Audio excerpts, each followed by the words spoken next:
Hey guys, welcome to my channel Sahu science classes. तो friends, I hope आपकी तैयारी बहुत अच्छी चल रही हो, क्योंकि आपको पता है आपके प्री बोर्ड, आपके हाफ ईयरली, आपके बोर्ड सब आने वाले हैं बहुत ही जल्दी और आपको प्रिपेयर रहना है ना अच्छे से। तो आज की वीडियो में हम एक जीवन परिचय करने वाले हैं जो कि बहुत ज़्यादा इंपॉर्टेंट है और इस साल आने के सबसे ज़्यादा चांसेस हैं, जो कि है महादेवी वर्मा का। ठीक है, महादेवी वर्मा का जीवन परिचय जो है वो मैं आपको दिखा देता हूँ। देखिए यहाँ पर अगर हम देखें तो देखो 2013 से लेके 22 तक ये लगातार आया है। ठीक है, 2013 से लेके 22 तक ये लगातार आया है। ठीक है, अब 2023 में एक बार बीच में गैप हो गया, तो इसका मतलब ये नहीं कि आएगा नहीं। तो देखो 16, 17, 18, 17 में देखो कितने सारे सेटों में आया है, 18 में देखो, 19 में देखो कितने सारे सेटों में आया है, फिर 20 में देखो, फिर 21 में तो पेपर नहीं हुए थे, फिर 22 में देखो।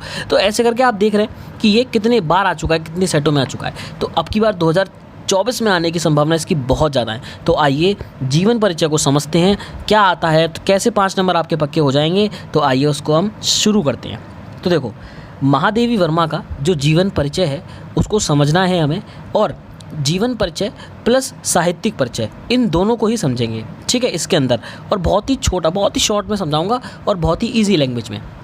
सबसे पहले वेदना की साकार मूर्ति। भाई आप किसी के बारे में जीवन परिचय लिख रहे होगे ना, उसके जीवन के बारे में बता रहे हो, तो इसका मतलब उस बंदे ने कुछ ना कुछ तो कर रखा है ना। ये महादेवी वर्मा फीमेल है, तो वेदना की साकार मूर्ति श्रीमती महादेवी वर्मा है ना। वेदना की साकार मूर्ति, उनकी थोड़ी सी भाई बढ़ाई कर दो आप, है ना। तो साकार मूर्ति श्रीमती महादेवी वर्मा का जन्म 1907 ईस्वी में फर्रुखाबाद के एक शिक्षित परिवार में हुआ था। तो देखो सबसे पहली लाइन उनके बारे में क्या बताना है, उनकी सन बतानी है, उनका नाम अच्छे से आपको ब्लैक पेन से लिख दो, और कहाँ पे हुआ था, है ना, और उनके परिवार की थोड़ी सी बता दो। तो फर्रुखाबाद में एक शिक्षित परिवार में हुआ था। कब? 1907 में। इनके पिता का नाम गोविंद प्रसाद वर्मा था। ठीक है, जो भागलपुर के एक कॉलेज में प्रधानाचार्य थे। तो देखो ये भी भाई कौन थे, भागलपुर के एक कॉलेज में प्रधानाचार्य थे, प्रिंसिपल थे भाई। तो भाई प्रिंसिपल थे, तो इनकी बेटी थी, तो कहीं ना कहीं भाई इनका फैमिली बैकग्राउंड एक अच्छा रहा है, एक मतलब ऐसा रहा इनको, इनका एटमॉस्फेयर ऐसा मिला है इनको कि हाँ ये साहित्य के उसमें थोड़ा सा चली गई। सन 1916 ईस्वी में इनका विवाह रूपनारायण वर्मा के साथ हो गया। किसके साथ हो गया? रूपनारायण वर्मा के साथ हो गया। देखो एक नाम ये आ गया, एक नाम ये आ गया, रूपनारायण वर्मा के साथ हो गया। विवाह के पश्चात ही महादेवी ने, भाई इनका जब विवाह हुआ ना, विवाह जल्दी हुए थे उस उम्र में, तो 1916 में हो गया। सोचो 1907 में इनका जन्म हुआ और 1916 ईस्वी में इनका विवाह हो गया, है ना। तो देखो कितना फ़र्क है ना। जरा सी उम्र में इनका वो हो गया विवाह। तो इनका विवाह रूपनारायण वर्मा के साथ हो गया, और विवाह के पश्चात ही महादेवी ने मैट्रिक, एफए तथा एमए की परीक्षाएं उत्तीर्ण की। एक तो मैट्रिक हो गई आपकी, एक एफए हो गई तथा एक एमए की परीक्षा। तो एमए की परीक्षाएं इन्होंने उत्तीर्ण की। कब? शादी के बाद में, विवाह के पश्चात। इनकी माता हेमा रानी एक धार्मिक महिला थी। इनकी माता जो थी हेमा रानी, वो कैसी महिला थी? एक धार्मिक महिला थी। सन 11 सितंबर 1987 में, है ना। कब? 11 सितंबर 1987 ईस्वी में इस महान लेखिका का स्वर्गवास हो गया। जी हाँ, मतलब बेसिकली उनकी डेथ हो गई। कब? 11 सितंबर 1987 में। तो देखो सिंपली जीवन परिचय में आपको इतना लिखना है ना। इसमें थोड़ा बहुत ऐड करना चाहो तो अपनी वजह से कर दो, अदरवाइज इतना सफिशिएंट है ना। भाई देखो ज़्यादा नहीं लिखना होता है, ज़्यादा नहीं मांगते हैं वो मांगते हैं गिना चुना, लेकिन वो एक एग्जैक्ट मटेरियल होना चाहिए, है ना। लाइक आपने नाम लिखा, आपने उनका सन बता दिया, कब जन्म हुआ, है ना, उनके पापा के बारे में बता दिया, उनके हस्बैंड के बारे में बता दिया, उन्होंने क्या क्या किया, कब कब किया, उनके बारे में बता दिया, है ना, और उनकी डेथ बता दी।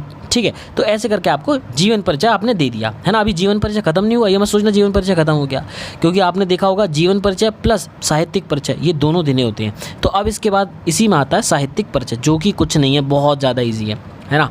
तो देखो साहित्यिक परिचय, महादेवी वर्मा जी साहित्य में बहुत रुचि रखती थी। उनके बारे में थोड़ा सा बता दिया कि महादेवी वर्मा जो थी वो साहित्य में बहुत रुचि रखती थी। इसके अलावा संगीत और चित्रकला में भी इनकी रुचि थी।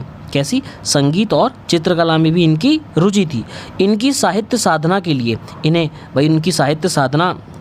लिए इन्हें भारत सरकार ने पद्म भूषण से सम्मानित किया। किससे? पद्म भूषण से इन्हें सम्मानित किया। भाई देखो पद्म भूषण जो है वो बहुत अच्छी उपाधि है जिससे इन्हें भारत सरकार ने सम्मानित किया। इनका एक काव्य था जो कि था यामा, के लिए इन्हें भारतीय ज्ञानपीठ पुरस्कार से भी सम्मानित किया गया। तो इनके काव्य जो कि यामा है, इनका एक काव्य लिखा हुआ था यामा, उसके लिए इन्हें भारतीय ज्ञानपीठ पुरस्कार से भी सम्मानित किया गया। और इन्हें आधुनिक युग की मीरा भी कहा जाता है। क्या बोला जाता है? मीरा। ठीक है। अब आती है इनकी कृतियाँ। तो देखो ये बस 2 लाइन की कृतियाँ लिखनी है, खत्म हो गया। 5 नंबर आपके पक्के।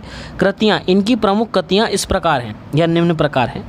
सबसे पहले काव्य रचना, नीरजा, निहार, रश्मि, दीपशिखा और यामा, ठीक है, ये इनके काव्य रचना है। और इनकी गद्य रचना क्या है? अतीत के चलचित्र, स्मृति की रेखाएं और श्रृंखला की कड़ियाँ, है ना। इसके बाद आप एंड में सबके बाद क्या लिख दो? आदि लिख दो, है ना। आदि मैं लिखना भूल गया, तो आप सबके बाद आदि लिख दो बस, ठीक है। तो देखा आपने, ये हो गया जीवन परिचय प्लस साहित्यिक परिचय का एंड। आई होप आपने समझा हो कि ये कितना ईजी है ना। इसको भाई जीवन परिचय जो है वो बहुत ज़्यादा इजी है, इसमें कुछ भी नहीं है। आप बस थोड़ा सा उनके जीवन के बारे में, उनके सन के बारे में याद रखो, उनकी फैमिली के बारे में याद रखो, उनके साहित्यिक परिचय को थोड़ा सा बताओ कि उनको कौन कौन से पुरस्कार मिले, और थोड़ी सी उनकी रचना याद करो।